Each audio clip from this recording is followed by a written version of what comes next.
Look at that. Pop that cap, baby. Bring us in. 10 cents, Michigan.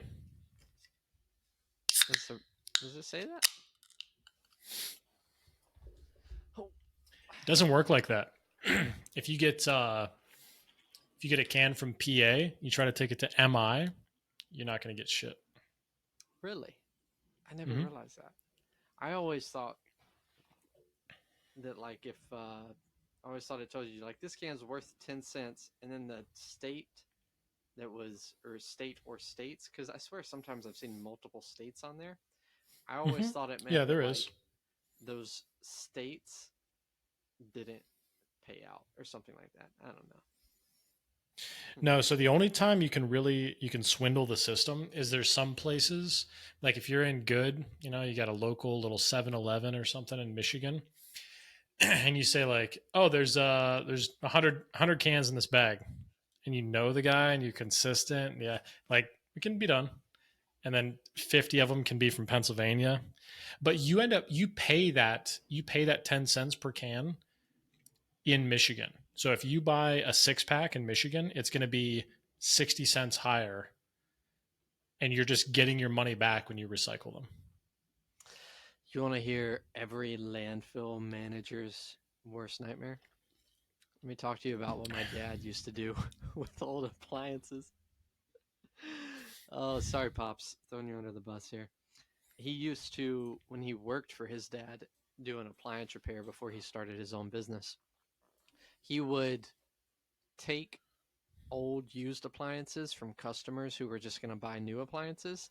He'd take them back to our house, he'd fix them on the side, and then he would sell them to people who were looking for a used appliance. And, let's say he takes 10 appliances home. Maybe he's able to fix and resell six, seven, eight of them if he's lucky.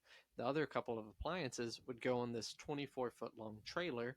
And once the trailer was full of appliances, he would take it to the landfill. They would weigh the trailer on the way in and weigh the trailer on the way out. And they'd give him X amount of money for the amount of weight on the trailer. So my dad would fill the trailer up with appliances, and he would fill the appliances up with bricks, and then situate the appliances on the trailer so that like they were facing each other and packed tightly. So if someone wanted to like open the door of a dryer, they couldn't because there was another appliance in the way. Dude's an evil genius. And he probably made hundreds of dollars right now. It's like But half back a then, tank of man, gas. yeah, back then, man, hundreds of dollars. That was rolling in the dough. So that's got to it's got to seriously fuck up something down the line, right? Like they're going to be crushing those, thinking they're slag, throwing them in a furnace or something. Like, it's going to be like there's 44 bricks in this Maytag. Like, dude's like, bullshit. I had 33 in mine. I can't help but assume there's some reason why they don't encourage their customers to fill their products up with bricks before bringing them to the landfill. So I think you're right. Isn't is Freon's like a very dangerous gas to inhale. Is that true? No, some freons are, but the most common freon nowadays, which is R134A freon, is it's safe. But there are other ones like I think Same thing they R make come again. crayons out of. Yeah, totally. I think other freons like R22. I think R22 is poisonous. There's like a dozen different freon gases, maybe more. Some are poisonous, some are not. The most common Is one, R the one that you is would not. have like in your car's air conditioning or in your refrigerator, um, it's not poisonous or toxic. Car doesn't have air conditioning right now because that line snapped when they dropped the engine. But replace the part, and I've got to charge it again. So in someone else's car though, I know what you meant. Was that not covered in the? In the backyard insurance agency, no. Did that dude have a pretty dope garage setup? He does. Yeah, yeah. He's got a good garage setup, and he's one of those guys where um he follows through with what he says he's going to do, and he has the skill set to do it efficiently and actually follow it through. So there's a special tool you need to disengage and to disassemble the drive shaft from the Mini Cooper, like transmission, the clutch assembly, flywheel, transmission, that entire segment from the drive shaft that runs to the rear, something like that. And so he just purchases the part, figures out how to use it, and then just does it. And it's legit. Like I'm really impressed that he actually did it. No codes on the engine, no leaks. He had the entirety of that car taken apart, the front end. So I'm Give it impressed. time. It'll start leaking. Yeah, yeah. I give it a week or so. Are you gonna try to sell it once you get everything like squared away I, on it? I can't. No one wants it. No one wants it, and I've got like 20 grand into it, so no, I can't. Oh man, you're gonna have 28 into it if you hold on to it for another year.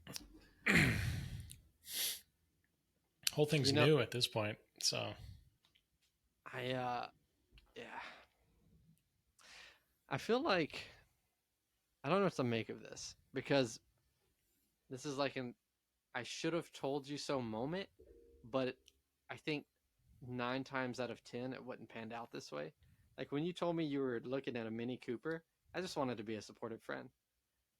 In my head, I well, was like, fucking don't. In the future, if I'm making a really bad decision, well, that's the thing. I didn't know they were bad. I just never heard anything good about them. I've heard good things about Toyota, Honda.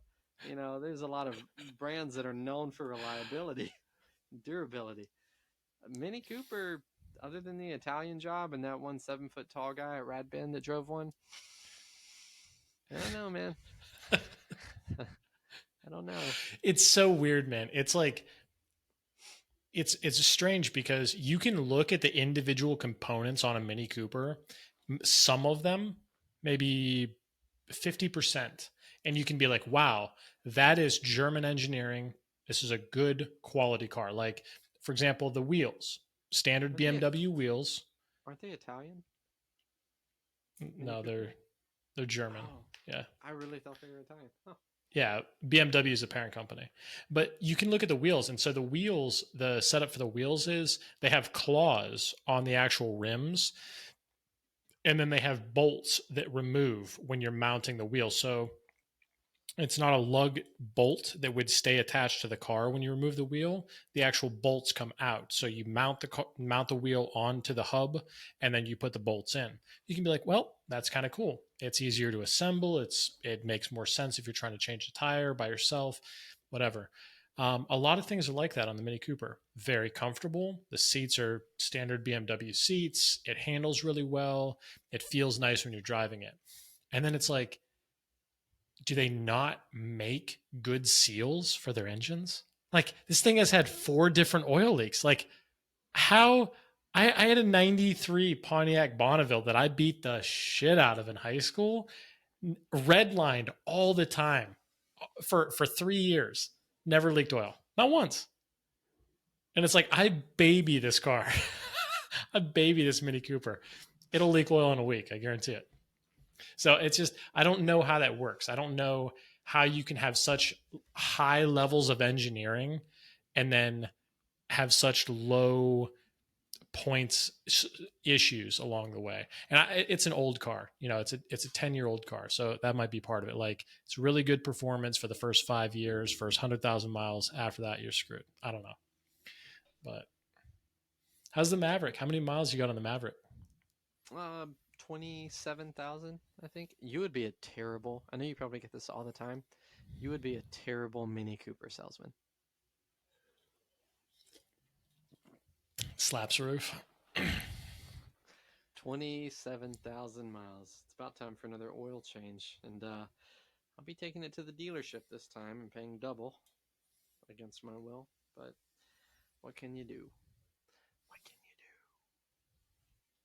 do? Does You should actually ask the dealership if they mess up, if that oil filter comes loose again and it spills oil all over the side of the highway, like are they responsible? Probably, right? I did, and yeah, they are. Okay.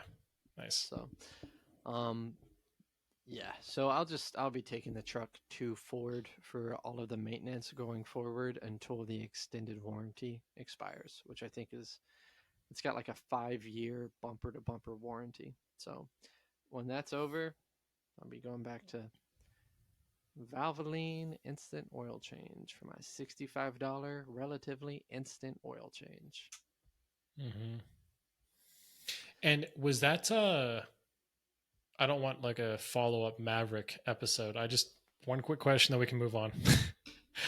um was the Maverick, you have a 5-year payment plan on that thing or what?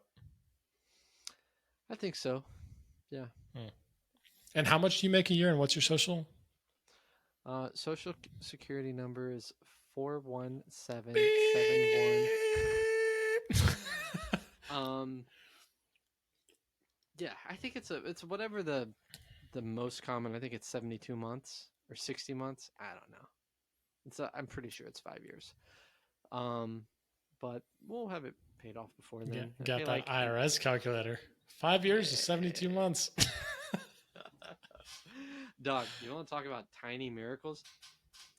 I there's been a couple times in my life when the Lord has showed up for me in a big way, and I'm being dead serial when I say this. I don't know if you heard about this, but the tax deadline got moved to October for California residents. You stress me out for you. I'm stressed for you. Dog, I ain't stressing nothing. I know. My It's God can perfect. move mountains and IRS tax deadlines. What can your God do? Wasn't it our God that said you should give to Caesar what's Caesar's? Yo, Is that Caesar am I can come and miss take it, baby. Give it to come and Caesar. pry it from my cold dead fucking Maverick owning ass hands?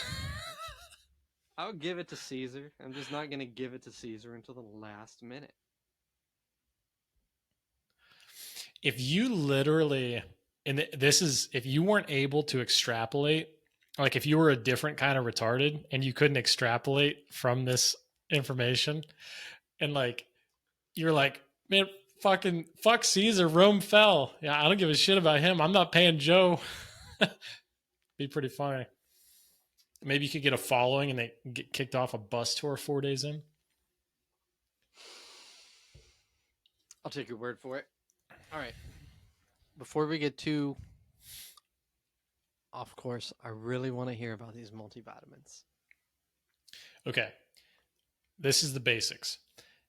There are no significant studies that have been done that multivitamins help general health long term. I still take multivitamins, and you should too. Is that it? That's yeah. Well, and then I mean, if you want, we could talk about all the additives people take at the gym, but we don't have to. What do you mean, like creatine, protein, beta alanine? Yep. The animal packs. You ever seen those? Oh, yeah.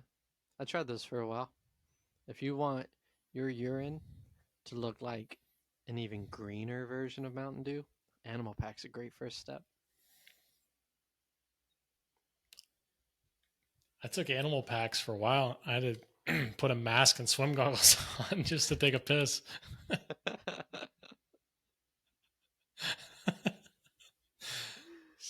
Pretty rough. So, okay. Well, why do you think that is? You think that not the Animal Pack I swimmies? just think so. This is what I think it is. I think that, like with the multivitamin thing, there's no money in it. There's no money in researching multivitamins, um, as best I can tell. And so it's like they're not going to follow your average person who eats semi-healthy for 40 years and track the health benefits versus someone who eats semi-healthy and doesn't take multivitamins for 40 years. I just don't think there's any money in that study. And I do think, generally speaking, from my dad being in agriculture growing up, from me working around agriculture in high school, um, most of the soil is very uh, heavily influenced by a lot of products now, chemical products, herbicide, pesticide, so forth. And then the vegetables that are produced by and large have lower levels of vitamins than they would on, say, optimal soil. So it's a super minuscule thing, but it's a personal choice where I'm just like, I can see the deficit. I'm going to supplement with basic minimal amounts of multivitamins. I take 4 a day. And like, so I figure that's where I stand, you know. How many petrochemicals and or pesticides do you think you have in your bloodstream right now? Petrochemicals or pesticides. Well, I know I yeah, I don't know actually. Probably a lot. Um, I think Dr. Shanna Swan. That's the name of this lady. Have you heard of her? No. She wrote some book about some studies that I guess her lab or some lab that she's, you know, pretty well acquainted with Is did she one of those concerning. pseudoscience people? No, I think she's a science pseudo people. Um, Cool. they conducted studies to see just what percentage of people today have petrochemicals or I think plastics, like microplastics in their bloodstream. Mm-hmm. And it's like pretty much everybody. Like everybody's got a pretty significant amount of plastic in their blood.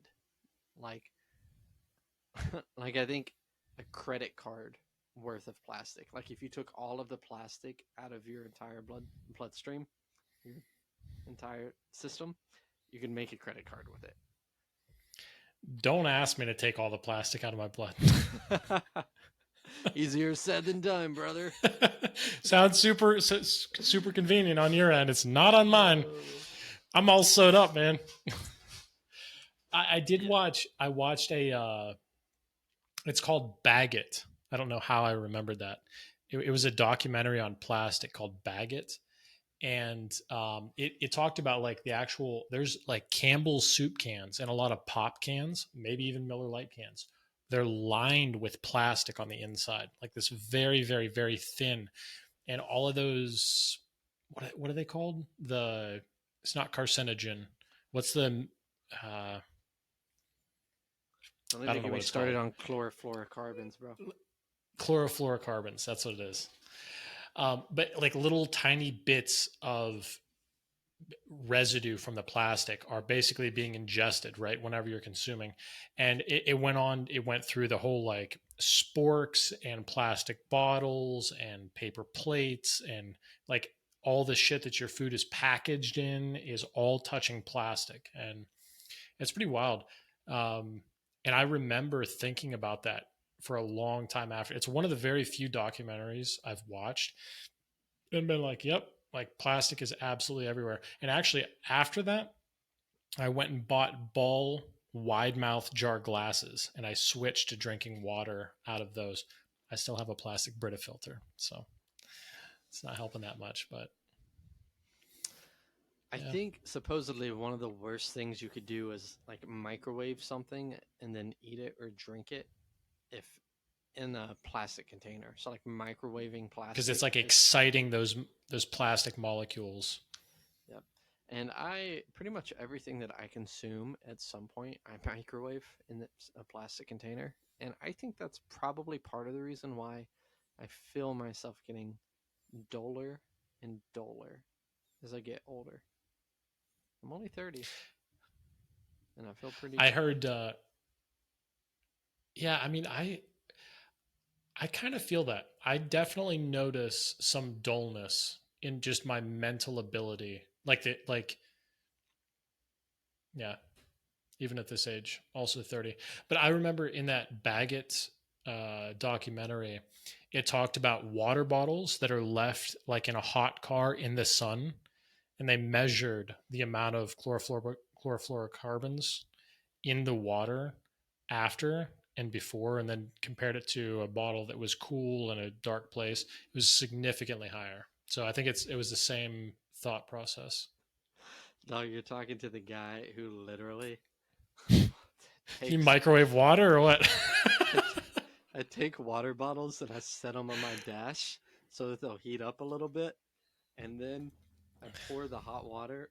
I pour the lukewarm water into a cup of ramen noodles when I go into a customer's house, so that whenever I come out of the customer's house, my ramen noodles are ready for me to eat while I'm driving to the next customer's house using my knee the entire time. Just praying to God the entire time that I don't get in a car accident so the airbag doesn't deploy and put my little spork through my grape.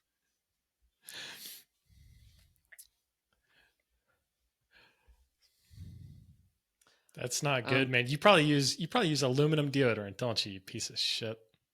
Yeah, and I've probably used fluoride toothpaste too. Yeah, hey, use? You talking to me? Yeah. Sensodyne. Hey, listen.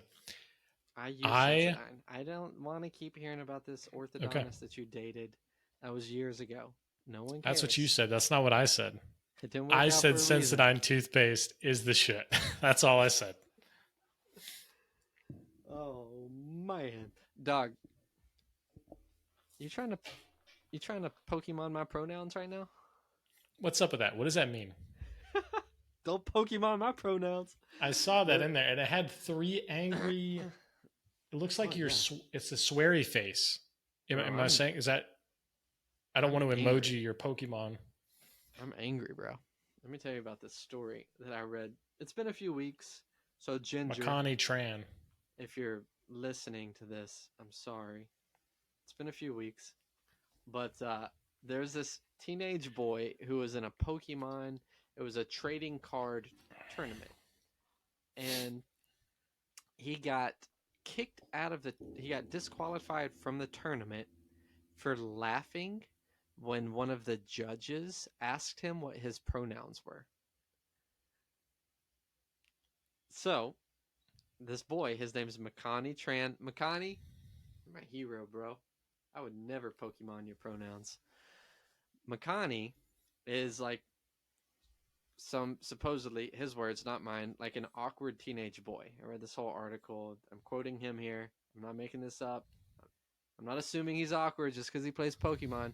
There's lots of really cool dudes with big muscles and tattoos and beards and red checkered shirts. Is that checkered? Yeah, that's checkered. Who play Pokemon? No, What is that's that? fishnet. Okay, you wish, Bubba. Anyways, Makani, nerdy little dude. He's 5-0 in this Pokemon tournament, and he qualifies to go and play against this really well-known Pokemon player. I don't know who the person is. It said in the article, but I forgot Ash. their name because they're not a hero, so they don't matter. It's probably Blue. Um, so Makani, he's making his way to the stage, and one of the judges says, hey, what are your pronouns? And I think they're asking because they're probably streaming this thing, and they put their pronouns in the stream. So it'll say like Makani Tran, he, him. So Yep. Makani, he goes, he, um, his, uh, him? Like, because he's never had to tell anybody his pronouns before, and he's awkward and he's nervous because he's about to go play somebody that in his little community is famous. Big community. Big community. I don't mean to Coming Makani back, dog. right? Very strong. Yeah. I love you, dog. Anyways, he's nervous and he laughs when he's trying to explain his pronouns to the best of his ability under pressure. And the judge responds with something like, just so you know, I identify as they, them. You don't have to be a jerk about it. And then they disqualified him from the Pokemon tournament for it. Bro, could you imagine just waltzing your way up to stage. You're getting ready to slap. You're literally, you've trained your entire life just so you can go sacrifice your plusle and your minal on the altar of Don't say that. Pokemon. I like Plusle and Minor. And then some woke judge says, pronouns, I choose you. Yeet. And then you're DQ'd, bro. Look, to be fair, nervous laughter is a microaggression. So Oh, I'm on the shoot. I'm judge's sorry, side. bro. Yeah. Yeah. So is it considered offensive to ask what your pronouns are? Like you can't tell? Like what am I? What am I? Meat? I think, I don't know, man. We spend a lot of time talking about pronouns, don't we? It's fun and it's fucking stupid. And it's Ginger, like Venmo me. okay, so here's a thought. I just recently had this conversation um, with someone. The pronoun and identity, sexual identity, like the sexual identification topic of conversation is a red herring because underneath this, like if there's a full circle, right? And you cut a slice of that pie, it's sexual identity. And it may be large, it may be half the pie, it may be 3/4, maybe 2/3 or a third, whatever. But it's a significant chunk of that pie of identity.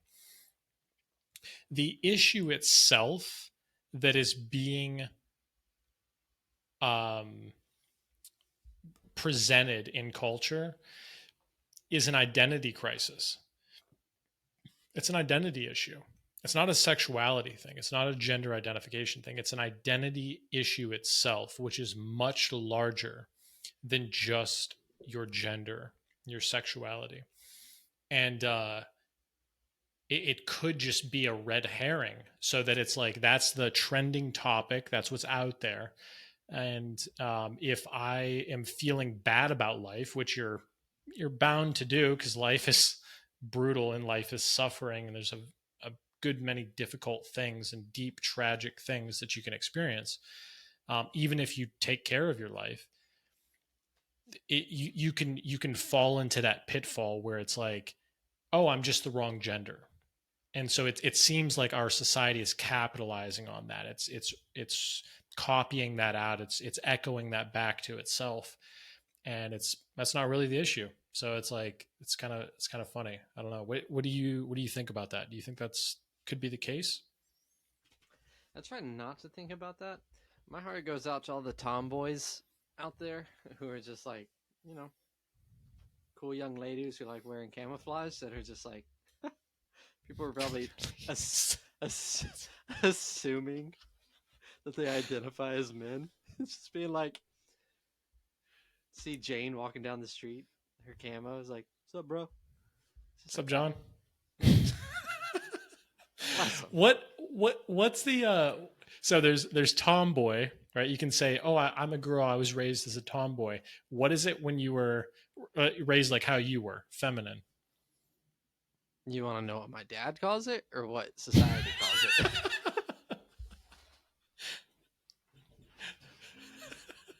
I want to know if there's a word out there that people go to. Yeah, there's some, but they're cancelable for sure. Metrosexual, is that the equivalent of tomboy on the other side of the GS gender spectrum? I don't even know what that means. Metrosexual? I would say you're more metro right now than you usually are. You're willing to flex. You're a little flexy today. You look flexy. Like that shirt, especially knowing you probably had white shoes on either earlier today or right now with that shirt. You look flexy. You look metro flexible. That's a lot of big talk coming from somebody who's 2,000 miles away. I don't know if you were. I only own dark gray shirts. Go to sleep. I would, dog. I'd put you under. You need to show some respect when you step up to talk to me. But for real, is there a term like that? That's like, Because you hear that all the time. You hear, "Oh, I was raised as a tomboy." I hear that You're all the time. you're baiting me, dog. You're baiting me right I'm now. not. You I'm know the not term. baiting shit. No, I don't. What is it? um, yeah, I don't know. Faggot? Is that not? Oh yeah, I was raised as a tomboy. Yeah, no, I can relate. I was raised like a faggot. Okay, you can't say that. In the South, that was it. That was the word.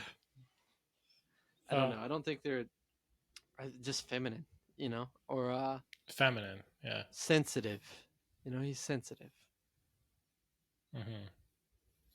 His nipples are puffy. Hey. Hey,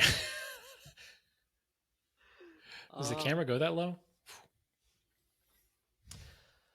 Yeah, I don't. Yeah, I think that's it, man. I think that's how back in the day. I don't know if there's a term. I don't know what the male equivalent of tomboy is, but Yeah, sensitive. That makes sense. Have you met anybody that you right away you thought like you're raised sensitive? you. I was raised pretty sensitive. Yeah, by by the public school system, not by my parents. Ginger. Ginger's the second person that comes to mind. Yeah, he's pretty sensitive. Yeah. Um, You know what I think there should be? Desensitivity training. Can you imagine? yeah, All you hear very about is much so. sensitivity training. I would not be surprised because like so many social things like they swing back and forth over time. I would not Mhm. be surprised if in 2 generations like desensitivity training is a thing. I would not be surprised at all. Yeah, I wouldn't either. I wouldn't either. It's like fashion trends swing very heavily, right, over time. You can see that on like even a yearly basis. Next year there'll be a new trend that'll come out. That's a very quick one. But the like everything changes. And so many times people think that that's just how it is. And it's like it's just a part of culture. Like gladiators, that was BC. BC. They were fighting people in arenas. And it's like, okay, so now we've got MMA. That's new. It seems fresh, but it's not fresh. It's just different. Just came back around again. Make multivitamins great again. You trying to get married in Chuck E. Cheese or not? Dude, there's there's a commercial from Chuck E. Cheese, legit, where they offer marriage packages and they show the like have you been to Chuck E. Cheese? You're Yeah. familiar with the whole stage and like the animatronic Yeah. mouse that is Chuck. Yeah. So, and his friends, which are like a gopher and I don't Pedophile. know. Yeah, they're all pedophile. Like if you the person who made Chuck E. Cheese, something's got to be wrong with that person. Like, do you ever think to yourself, "Hey, man, how could I make money? You know what? I'm gonna make an arcade for kids." That doesn't. I really don't think it's that sinister because I was thinking about Of this course, you don't. about a month ago. Now, Chuck E. If Cheese I is said if creepy. I said Chuck E. Cheese was great, you'd be like, "That's fucking weird, man." Chuck E. Cheese is creepy. Uh, great. What do they call it? In the Marines, Cheese grater, good idea, bad execution, or something like that. You know what I'm good, talking about. good initiative, bad judgment. That's it. Good initiative, bad judgment. I think that's what Chuck E. Cheese is. I took Sammy. There's this local arcade. I took Sammy to this local arcade about a month ago, And we just went in. We spent a couple of hours just like playing skee ball and other little random arcade games and winning tickets. And then at the end, take her up to the prize counter, trade in her tickets. She gets a bunch of little like bouncy balls and other little doodads. And it was fun. And I was like, oh man, this is, as a little kid, I loved arcades. My daughter loves arcades. How cool would it be to own an arcade and like provide that thing that's so fun for Yeah, these this is how it kids? happens. And then I thought about Chuck E. Chuck E. Cheese Cheese, too. and my next thought was just, man, that is a fine line to walk. That is a fine line. So I don't know, man. I don't think that the guy who founded Chuck E. Cheese was. I'm not assuming that he's got issues, but you know, he sure did execute that idea in a creepy way. Okay, maybe Chuck E. Cheese, the original idea, the founder, he wasn't coming from a weird spot. Whoever added the animatronic fucking 6 foot rat is got to be coming from a weird spot. There's no way that's The further you go back in time, the more creepy those animatronic animals look. The new brutal. ones, probably not that bad. You go back to like 1999 and look at the rats that were dancing around in those ball pits. Creepy. Yeah, Probably not the yeah, only because ball pits they're. they were dancing around in. I'm gonna give you the opportunity to use ball pit one more time.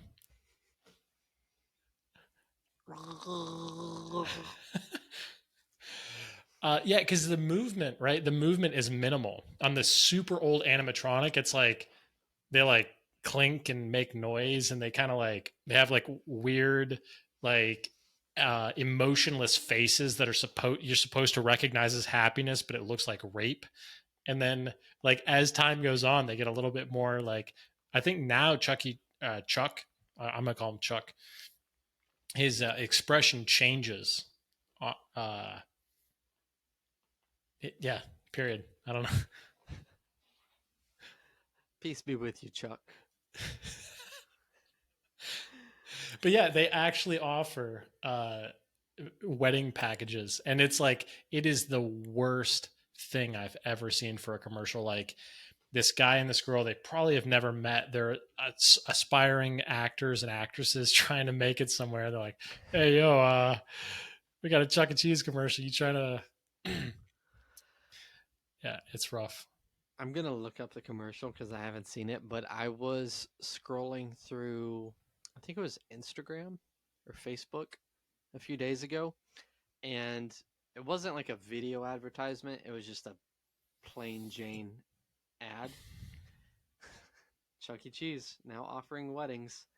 And I was just like, I was like, who is in Because we charge of their talked about it. marketing? Well, I think this is the first time we've talked about it. You're married. I'm married. Like, who's in charge of their marketing? That their target audience is a married people. It's like, bro, they need to be paying me. I can run better ad campaigns than whoever's running their current ones. Like, that's a no-brainer.